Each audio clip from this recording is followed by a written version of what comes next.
Hello, welcome to the Spring 2021 Mentor Teacher Orientation.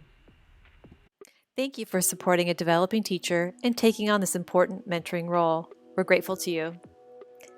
In this video, we're going to introduce you to our Chapman University Student Teaching Support Team, provide you with key milestones, dates, and the pacing of student teaching, share with you the key training points we share with our student teachers, and inform you of the required assessment and feedback we require of your mentee. Introductions. The Student Teaching Support Team in Master of Arts in Instruction includes Dr. Margie Kerwin, Program Coordinator, and Dr. Kevin Stockbridge, Student Affairs Coordinator. In Special Education, Dr. Tricia Seguda is the Program Coordinator.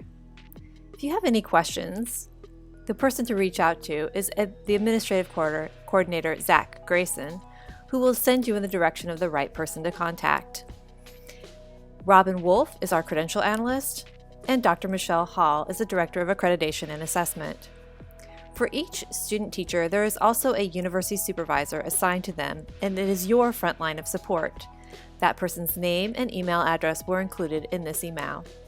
Not sure who to contact? Once again, Zach Grayson can send you in the right direction. Provide. Student teaching dates and attendance policy. All student teachers participate in 16 weeks of student teaching. All student teachers will begin February 1st, 2021 and end May 21st, 2021.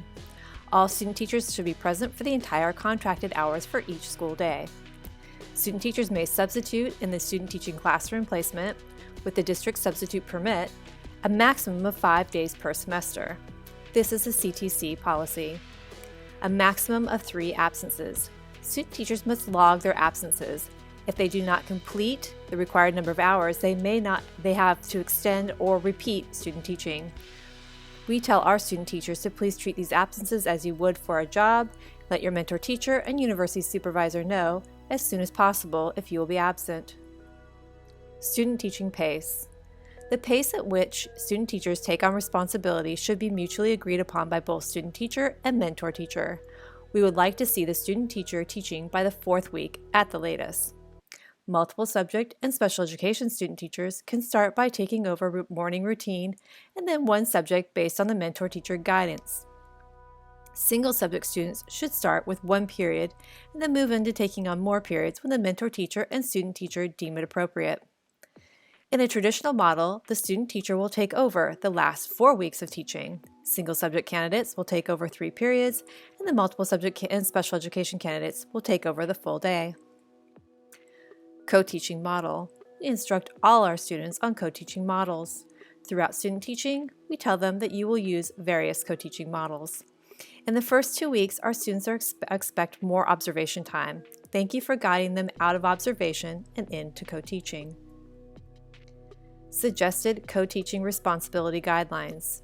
The expectation for initial fieldwork, the first 7 weeks, include observing and taking notes about your mentor teacher and what students are doing, circulating in class to provide individual assistance or answer student questions, reinforcing behavioral reminders and reinforcements only as appropriate and with mentor teacher guidance. Support instruction as the mentor teacher sees fit, including small group instruction, one-on-one instruction, and whole class instruction. Implementing the co-teaching model with 1 teacher and 1 assist, etc. We instruct all our students to follow these suggested co-teaching responsibility guidelines. During the first week of classes, we instruct our student teachers to meet, plan, and take action. Meet with your mentor teacher. We recommend our student teachers find a time to meet with their mentor teacher, not during instruction time, to discuss their placement and expectations. We instruct them to find out what kinds of things that they think they should discuss with their mentor teacher and what questions they have for you, their mentor teacher. We instruct them to plan with their mentor teacher, when to meet, and to calendar out expectations for at least the first 6 weeks. What we tell our student teachers to take action on during the first week of classes includes to observe. The first few weeks, we find that observing is the most important part of their instructional time. We tell them to think about what kinds of things they want to plan to observe during this time and to record their observations. We want them to assist you We instruct them to ask you, their mentor teacher, how they may be most helpful, and we want them to initiate. We want to make sure that if they are not feeling that they're being directed clearly or they don't understand the direction, that they can also initiate helping and supporting students in the classroom with your instruction and guidance. We instruct our student teachers that every day is an interview. Timeliness is important. We tell them not to be late and to stay until they're expected to leave. We give them guidelines around social media, and we guide them to think before they speak. We give our student teachers instructions about what to wear, ensuring that they're wearing a professional business casual dress. If there's something special or a spirit day or something that you would like them to participate in, please let them know in advance. We tell our student teachers things to avoid. We tell them to avoid being on their phone for whatever reason. We tell them to avoid doing homework for coursework during student teaching time. We tell them to avoid going off campus, and of course, not having any drugs or alcohol. And we also tell them to avoid criticizing the teacher's practices openly or to others, and not to gossip about the nature of faculty, staff, or administrators at their site. To inform the assessment and feedback required for your mentee, we request our mentor teacher please notify the university supervisor if you have any concerns about your student teacher at any point during the experience. If you have significant concerns that have not been addressed by the university supervisor, please do not hesitate to contact your program coordinator, who will support you and the student through the remediation process. Discuss with student teachers the best ways to implement a continuous feedback cycle, both formal and informal evaluations, about 20 minutes per week, where the mentor teacher provides feedback and the student teacher discusses progress toward goals. Support the student's progress into teaching by providing guidance and feedback on their individual development plan they will take with them into induction. Student teachers must complete the following forms in partnership with mentor teachers. Student teachers are to complete weekly fieldwork logs and have them signed by their mentor teachers. They'll submit them to the university at the end of each month. The Individual Development Plan, or IDP.